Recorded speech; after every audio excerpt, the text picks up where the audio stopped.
चलिए इन क्वेश्चनों को हल करने का प्रयास कीजिए। ये हैं 39 चैप्टर से 42 तक अभी हम लोग क्वेश्चन बनाएंगे। सुश्रुतानुसार विरेचनार्थ आरभवत का प्रयोतव्य भाग है। पत्र पत्र। सप्तला संख्नी केस को सातकी व कारवेल्लक आदि द्रव्य होते हैं। याद करवाया था ना? उभय हाँ उभय। ट्रिक क्या थी? ओपन बुक कर लीजिए, ओपन बुक टेस्ट है ये। अगर दिक्कतें आ देव रही ने 7 कार संखनी को दिए। किसने? देव ने 7 कार संखनी को दिए। हाँ, देव ने 7 कार संखनी को दिए, तो उभय भाग है। सुश्रुतानुसार रासना किस वर्ग का द्रव्य है? रासना के लिए इसमें देखिए मैंने टिक लगाया था, लेकिन सभी को डिस्ट्रॉय कर दिया है, तो इससे समझ में नहीं आएगा आपको कि इसका अंदर क्या है। So वात संशमन नहीं, चरक ने वात संशमन रखा है, लेकिन यहाँ पर रासना कफ संशमन में देखने को मिलेगा। मिला लीजिएगा रेफरेंस। ये सर मैं रसोन से कंफ्यूज हो गई सर। आगे देखिए, व्याधि अग्नि रोगी के बल के मध्यम होने पर क्रमशः वात कल्क चूर्ण का प्रमाण होना चाहिए। तो आचार्य सुश्रुत ने इनका प्रमाण बताया है। कितना प्रमाण? वात का, चूर्ण का, कल्क का। चूर्ण का विडाल पदक। चूर्ण का विडाल पदक मतलब बीच वाला ही, ये वाला सही है। क्वात का 1 अंजलि। सेकंड वाला है। देखो क्वात को सेकंड आप वाला अंजलि सेकंड में ही वाला लोगे, याद रखिएगा। क्वात को आप अंजलि लोगे, और अगर किसी चीज का चूर्ण है तो उसी से आप कोई पदक बना सकते हो। जैसे पदक मिलते हैं वो पदक बना सकते हो। कल को आंख पर रखने पर ठंडक मिलती है, इस तरह से याद कर सकते हो। आगे देखिए, सुश्रुतानुसार क्रिया गुणवत्त समवाय कारण किसका है? द्रव्य। द्रव्य का है, तो उसको देखिए, द्रव्य के कितने कारण बताए हैं आचार्य सुश्रुत ने? 9 कारण। 9 कारण बताए। उसी के नीचे श्लोक में लिखा हुआ है क्रिया गुणवत्त समायकारणम द्रव्य के लिए कहा गया है। आगे देखिए, गुण संज्ञा। ये इसको फिलिंग द ब्लैंक्स करिए। रसेशु। रसेसु। हाँ, रसेसु में गुण संज्ञा लिखा हुआ है। आगे देखिए, सुश्रुतानुसार वीर्य होते हैं द्विविध अष्टविध दोनों। सही जवाब। आगे देखिए, हाँ द्विविध और अष्टविध। अगला देखिए, पिपली का वीर्य होता है। तो वीर्य वाले जो 5-6 बताए गए थे सुश्रुत में, वो भी थोड़े इंपॉर्टेंट है। पिपली का वीर्य मृदुष्ण। वीर्य क्या होता है पिपली का? मृदुष्ण। देख कर बता रहे हैं।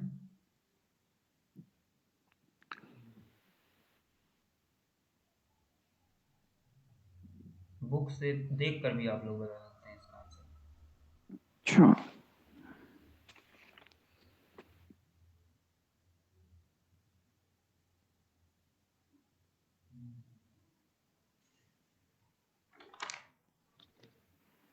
बताइए।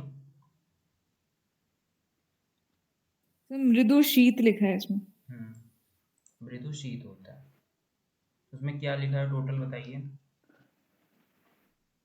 वीर के लिए क्या लिखा है?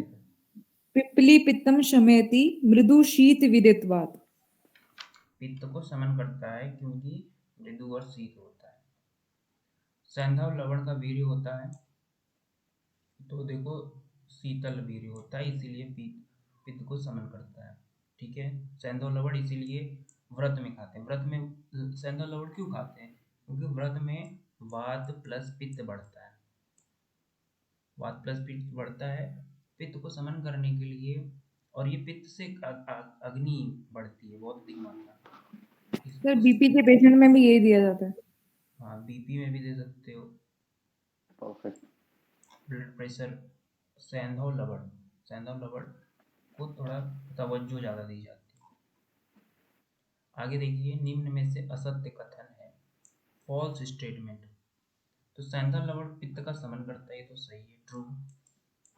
कटुरस पिपली भी पित्त का समन करती है, ये भी ट्रू है। तिक्त कसाय रस वाली बृहद पंचमूल भी वात का समन करती है, ये भी ट्रू है। कोई भी कथन हो सकते नहीं। तो इसमें ये हो जाएगा। सुश्रुत विपाक होते हैं, सुश्रुतानुसार विपाक कितने होते हैं? द्विविध। द्विविध। और चरक के अकॉर्डिंग क्या होते हैं? 3। 6। 3 विध होते हैं, त्रिविध। विपाक 3 विध होते हैं अकॉर्डिंग टू चरक। अम्ल, लवण, कटु। अम्ल जो है इसमें नहीं, बस कटु और आइए सुश्रुतानुसार विपाक के भेद नहीं है, तो मधुर, अम्ल और कटु। मधुर, अम्ल, कटु। विपाक के भेद नहीं, बिल्कुल सही जवाब है ये वाला आंसर। आगे देखिए, कटु विपाक के लिए उत्तरदायी महाभूत है।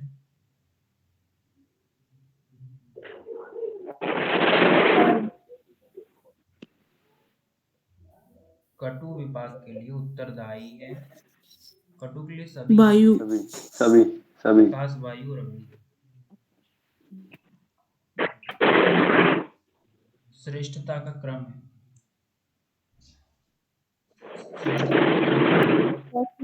Second number. वाक वीर्य रस पहला वाला। जो है पहला वाला सही है, द्रव्य रस वीर्य विपाक। जो हाँ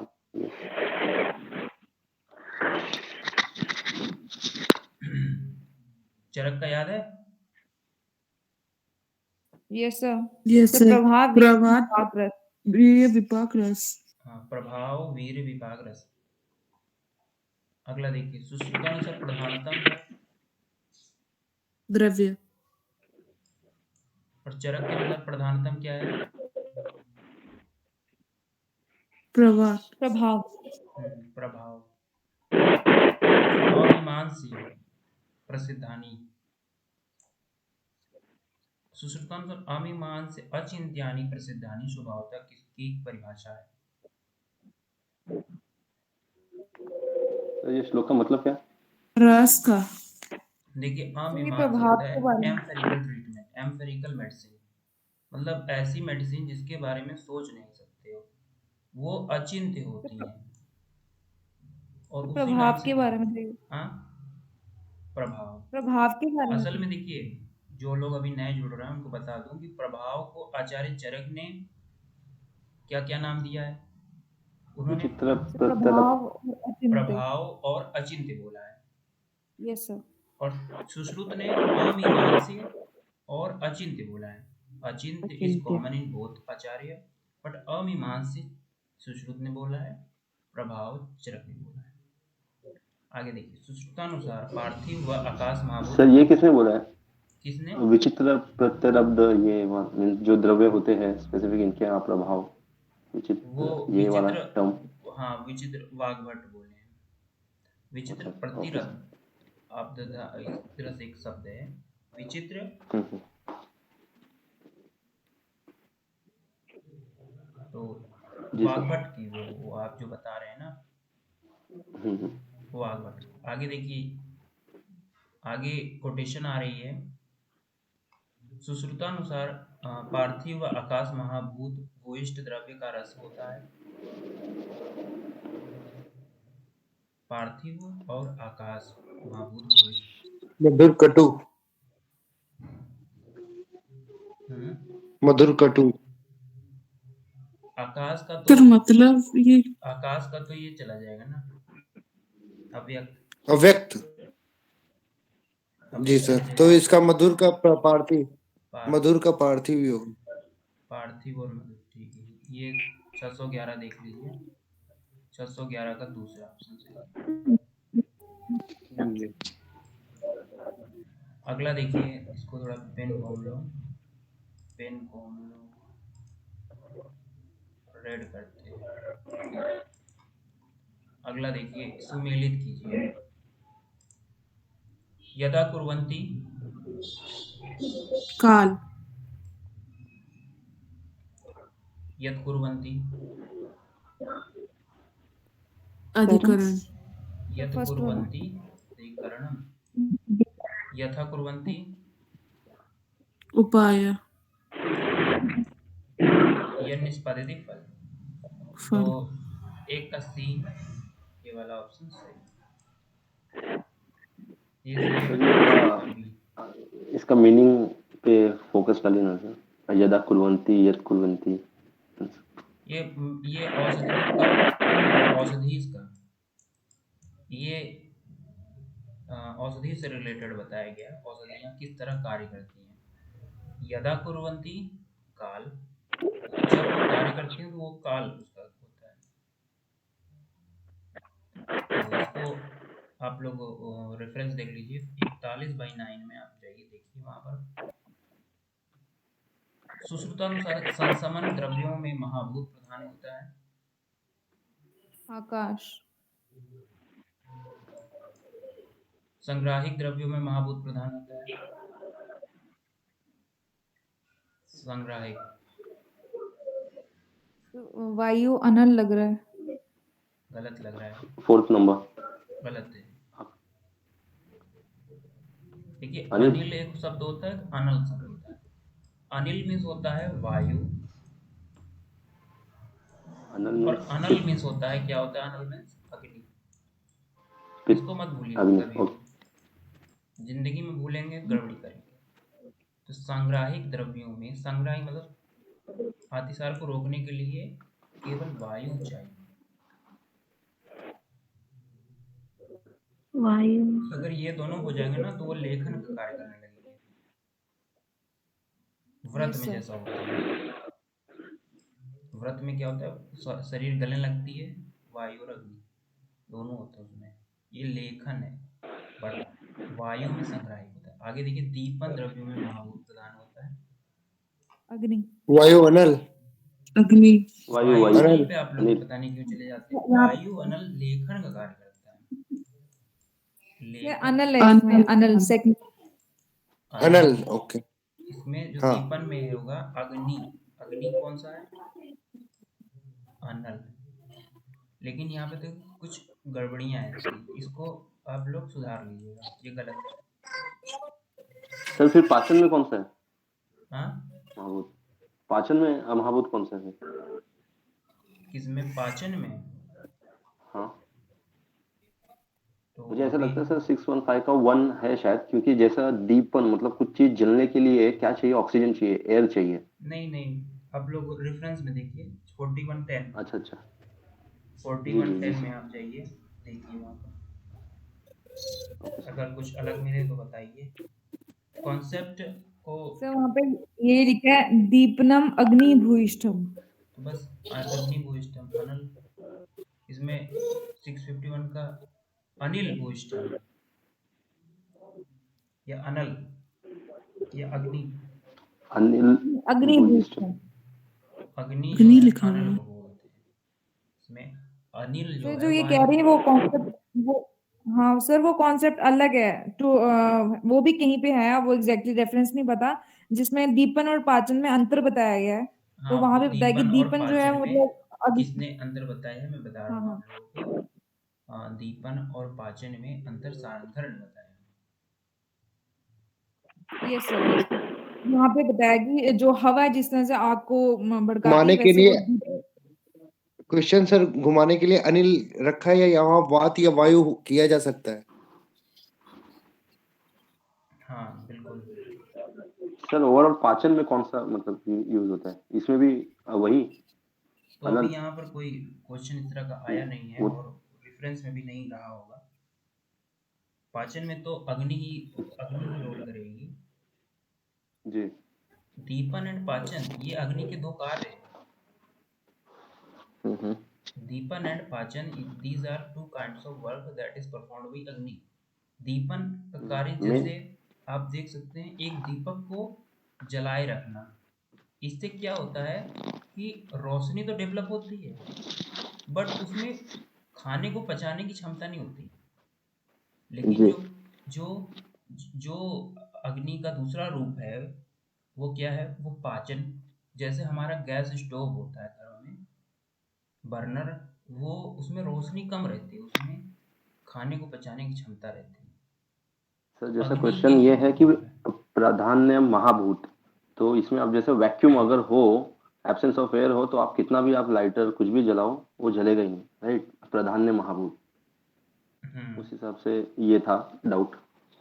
जी सर। ठीक है, सारंगधर का हम लोग एक बार देख लेंगे उन्होंने क्या बात की है। सर आचार्य इन्होंने यहाँ पे चरक। लिखा हुआ है, सर सुश्रुत ने तो श्लोक में सिर्फ दीपन का वर्णन किया है, उन्होंने पाचन को नहीं बताया है। हाँ, उसमें लिखा है कि दीपन जो है वो अग्नि गुण भूयिष्ठ है।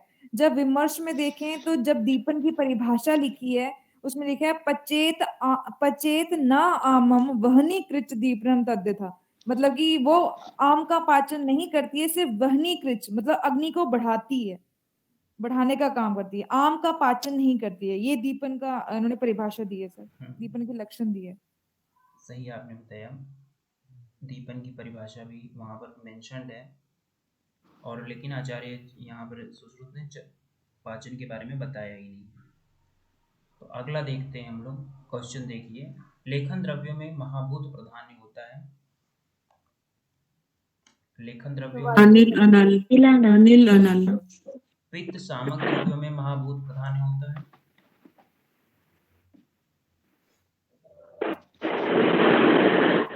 तो जो आप लोगों को सामक बताया था, तो 3 ही होंगे, याद रखिएगा। समन में 3 ही होते हैं। पृथ्वी जल और वायु। वायु जल पृथ्वी। वातवर्धक द्रव्यों में महाभूत प्राधान्य होता है।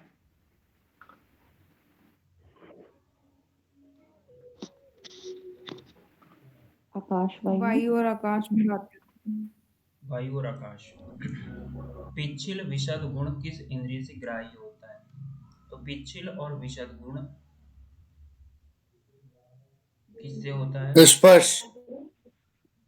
पिछल ये 2 से होता है। पिच्छिल और विशद 2 है, दोनों से होता है। स्पर्शनेन्द्रिय और चक्षुरेंद्रिय से। इसमें देखिएगा दोनों लिखा हुआ है, लेकिन स्निग्ध और रुक्ष केवल और केवल चक्षुर इंद्रिय से होता है। आगे देखिए, महाभूतों की उत्पत्ति का सही क्रम है।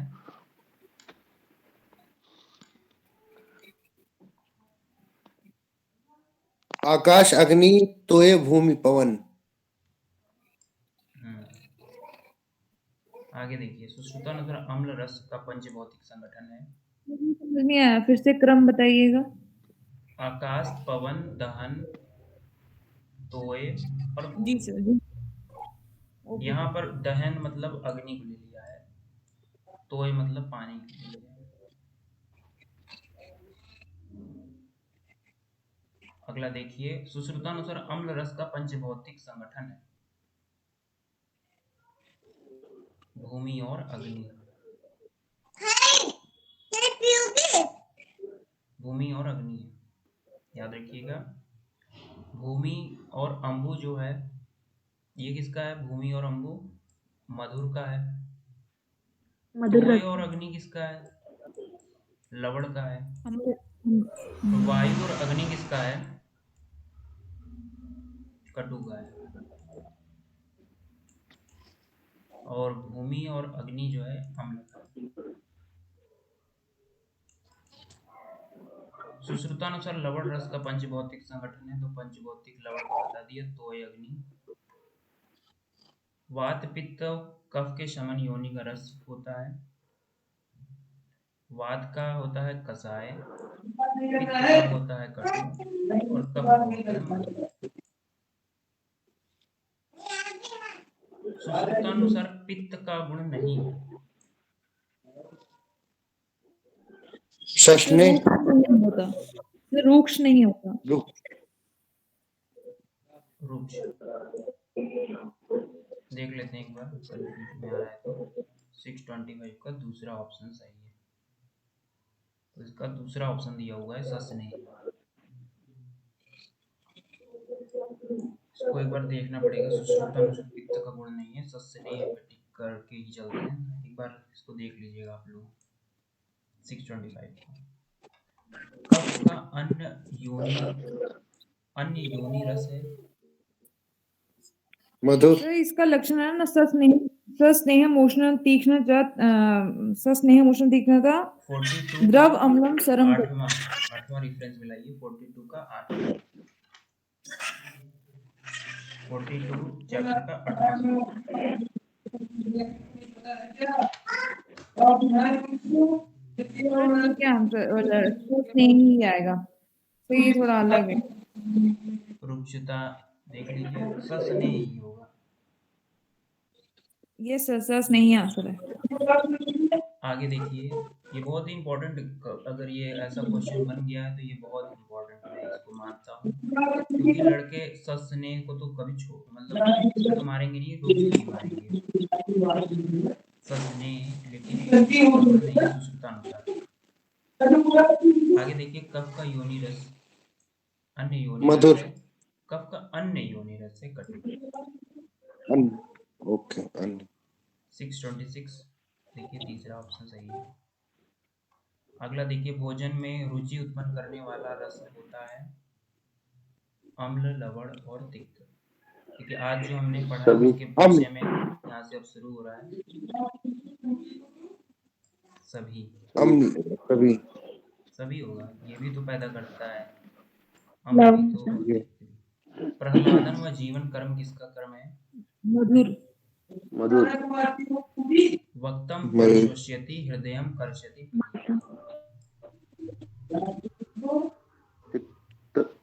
कषाय। कषाय। कषाय।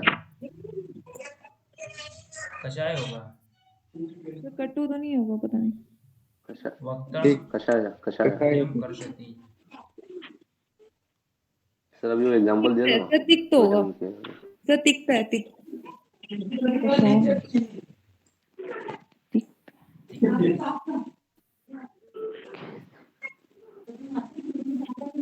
पक्की बात है, तिक्त ही है। नहीं सर आप नीचे आंसर चेक कीजिए सर।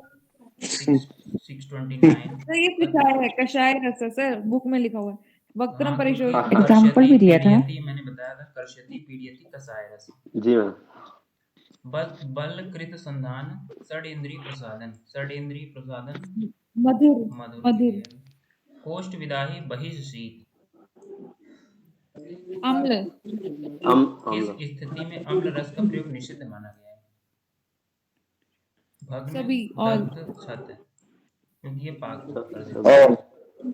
सर्वरस प्रत्यनीक दूत मार्ग विशोष। लवण। लवण।